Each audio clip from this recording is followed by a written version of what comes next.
The towering pyramids, the mysteriously mummified remains, the vast treasures buried deep underground. Why did the ancient Egyptians go to such lengths? What were they trying to achieve? Well, some might say power or prestige. But there's something more here, something hidden beneath the sands of time. Welcome to my channel. Join me as we uncover the secrets of the past and bring history to life. Together, we'll explore the mysteries of our world's ancient cultures and discover what made them tick. And today, we're diving into the fascinating world of the pharaohs and their obsession with eternity. Did you know that to the ancient Egyptians, death wasn't really an ending? Nope. It was more like a doorway to a whole new adventure.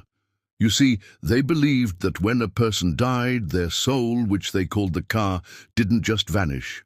Oh no, the Ka continued on a journey through the mysterious underworld known as the Duat, and let me tell you, the Duat was no walk in the park. It was a wild ride full of twists and turns, both exciting and terrifying. Just imagine it like a thrilling video game, but with higher stakes.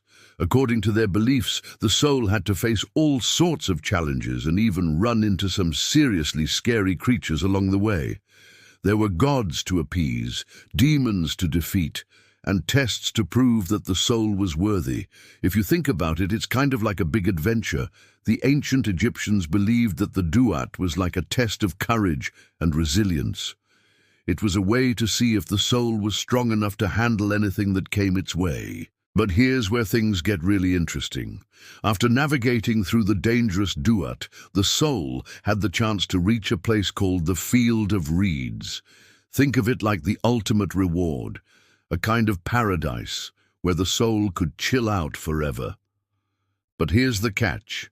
Not every soul got to enjoy this blissful Field of Reeds. Only the pure of heart, those who lived a righteous life on earth, could hope to reach this final destination. It was like a VIP ticket to eternal happiness. Now, you might be wondering why the ancient Egyptians came up with this elaborate belief system. Well, for them, it wasn't just a story, it was a way of life. They believed that death wasn't the end, that there was more to existence than what met the eye, so they created this journey of the soul to help them cope with the ultimate mystery of life and death. It was like their version of an adventure movie, except it was woven into their everyday lives. The ancient Egyptians took this belief in the afterlife very seriously. In fact, it had a huge impact on how they lived their daily lives. They believed that the way they behaved on earth could affect their soul's journey, so they tried to be as good and righteous as possible. It's like they were playing for keeps. Why do you think they went to such great lengths to build massive pyramids as tombs for their pharaohs? The pyramids weren't just impressive structures, they were also like portals to the afterlife. The Egyptians believed that the pharaohs, considered divine rulers, would use these pyramids to launch their souls into the afterlife. It was like their personal spaceship to the next world. Inside these massive tombs, the pharaohs had everything they might need for their journey.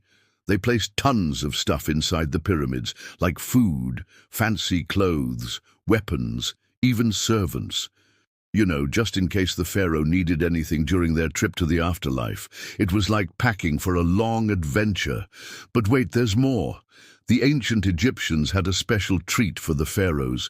They would carefully preserve the body through mummification, wrapping it up like a mummy, so the soul could easily recognize it and decide whether it wanted to come back and hang out. It was like a reunion of the body and soul. Now, you might be scratching your head over the idea of bringing back an old, smelly mummy, but to the ancient Egyptians it was a big deal. For them, mummification wasn't just about preserving a body, it was about keeping the vessel ready for the soul to return and chill out.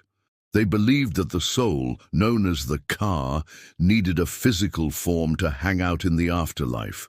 Without it, the soul wouldn't have anywhere to go. That's why they put so much effort into wrapping and preserving the bodies of their pharaohs. It was like giving them a cozy bed to crash in the afterlife.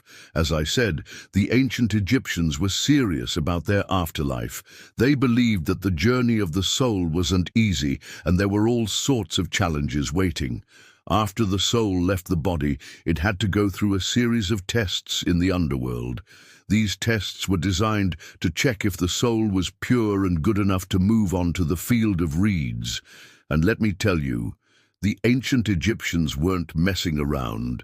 They had high standards. One of the most famous trials the soul had to face was the judgment scene. Picture this: the soul standing in front of the gods, holding its heart in one hand, and the goddess of truth, Ma'at, holding her feather in the other. The heart of the dead person was weighed against the feather of Ma'at. If the heart was heavier, it meant that the person had done bad things in their life and was rejected from the field of reeds. Yikes! But if the heart was lighter, then the person was cleared to move on to their blissful afterlife. Talk about a close call. The ancient Egyptians believed that the heart was the center of a person's being. It was where their emotions, memories, and personality lived. So when the heart was placed on the scales, it was like putting the entire person on trial. The Egyptians were really on to something, weren't they? You see, the ancient Egyptians knew that no matter how grand your tomb is, or how powerful you were while alive, death will come for us all. But instead of fearing the great unknown, they created their own journey to face it, a journey filled with challenges, tests, and even a few scares. But at the end of the tunnel, they promised themselves a peaceful and happy afterlife in the field of reeds. Now, I can't help but wonder if our modern-day ideas of heaven are similar to the field of reeds. Is there a place where our souls can rest in peace after the journey through life? Maybe. It's important to remember that these beliefs weren't just some made-up fantasy for the ancient Egyptians. They were deeply ingrained in their culture and daily lives. Every pharaoh who entered the field of reeds was considered lucky. It was like winning the ultimate prize in their game of life. As the pharaoh's soul roamed through the field of reeds, it could enjoy all sorts of cool stuff. Imagine lush green landscapes, flowers blooming in vibrant colors, birds singing sweet songs, and the breeze carrying delightful scents. It was like a breath of fresh air in comparison to the challenges and worries of the mortal world. And guess what? It wasn't just a solo adventure. The pharaoh's soul could bring a small group of people with it, like their favorite servants or family members. It was like taking a VIP tour with your closest buddies. So as the soul basked in the beauty of the field of reeds, it could feel a sense of satisfaction and contentment, knowing that it had made it to the final destination. It was a moment of pure bliss, a reward for facing all the trials and tribulations of the journey. In a way, the field of reeds represented a peaceful state of being. It was a place where the soul could finally relax and let go of all the stress and struggles of its previous life. It was like hitting the ultimate snooze button and never having to wake up. No more problems, no more worries, just eternal relaxation. Pharaohs would often plan for their journey to the afterlife by placing items in their tombs that would accompany them on their journey. These items ranged from everyday necessities to luxury items, and even food and drink. Sometimes they would even include living people, like slaves or servants, who were to serve the pharaoh in the afterlife. This shows that the ancient Egyptians believed that their pharaohs would continue to rule even in the afterlife. They wanted them to be surrounded by all the comforts and luxuries they enjoyed in life. It's fascinating to see how the ancient Egyptians tried to recreate their earthly lives in the afterlife. They wanted their pharaohs to feel right at home in the next world, even if that meant bringing along a ton of stuff.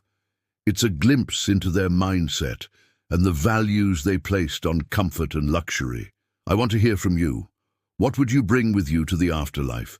Let me know in the comments below.